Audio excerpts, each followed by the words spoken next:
នទីសង្គមកិច្ចខេត្តព្រះវិហារបើកវគ្គបណ្ដុះបណ្ដាលស្ដីពីការសមាហរណកម្មកុមារទំនាស់នឹងច្បាប់ដើម្បីពង្រឹងប្រសិទ្ធភាពការងារយុត្តិធម៌អនីតិជន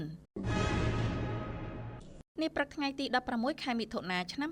2026នេះនៅសាលប្រជុំមន្ទីរសង្គមកិច្ចអតីតយុត្តិជននិងយុវនីតិសម្បទាខេត្តព្រះវិហារបានរៀបចំវគ្គបណ្ដុះបណ្ដាលស្ដីពីការសមាហរណកម្មកុមារទំនាស់នឹងច្បាប់ក្រោមអធិបតីភាពលោកវ៉ាត់ប៉ារ៉ានីនអភិបាលរងខេត្តព្រះវិហារមានប្រសាសន៍នៅក្នុងឱកាសនោះលោកវ៉ាត់ប៉ារ៉ានីនអភិបាលរងខេត្តបានឲ្យដឹងថាវគ្គបណ្ដុះបណ្ដាលនេះត្រូវបានរៀបចំឡើងក្នុងគោលបំណងដើម្បីពិនិត្យនិងជំរុញការអនុវត្តការងារយុត្តិធម៌អនីតិជនព្រមទាំងផ្ដល់យោបល់លើសេចក្តីព្រាងនិយមនីតិវិធីប្រតិបត្តិសម្រាប់ការងារយុត្តិធម៌អនីតិជននិងឧបករណ៍បង្វែរអនីតិជនទំនាស់នឹងច្បាប់ចំណាត់ការនេះគឺដើម្បីបង្កើនប្រសិទ្ធភាពនៃការអនុវត្តការងារឲ្យកាន់តែចំទិសដៅក្នុងន័យបម្រើឧត្តមប្រយោជន៍របស់អនីតិជនទំនាស់នឹងច្បាប់និងឆ្លើយតបទៅនឹងតម្រូវការជាក់ស្ដែងនៃបរិបទសង្គមជាតិលោកអភិបាលរងខេត្តបានបន្តទៀតថាក្នុងនាមរាជរដ្ឋាភិបាលក្រសួងសង្គមគិច្ចអតីតយុត្តិជននិងយុវនីតិសម្បទាតែងតែខិតខំយកចិត្តទុកដាក់ដោះស្រាយនិងគិតគូរពីឧត្តមប្រយោជន៍របស់អនីតិជននិងសង្គមជាតិដោយបានបង្កើតមណ្ឌលយុវនីតិសម្បទានិងដាក់ឲ្យប្រើប្រាស់កាលពីចុងឆ្នាំ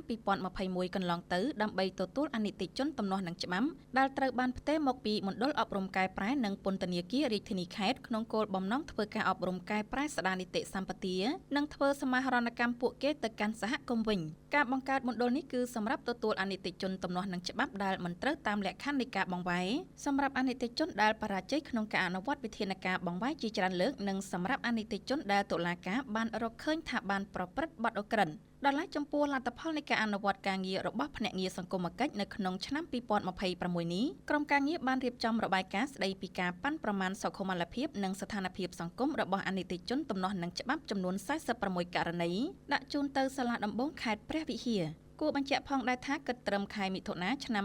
2026នេះចំនួនអនីតិជនជាប់ឃុំសរុបមានចំនួន66នាក់ស្រី0នាក់ក្នុងនោះរួមមានទណ្ឌិតចំនួន7នាក់ពិរុទ្ធជនចំនួន18នាក់ជនជាប់ចោទចំនួន8នាក់និងជនត្រូវចោទចំនួន33នាក់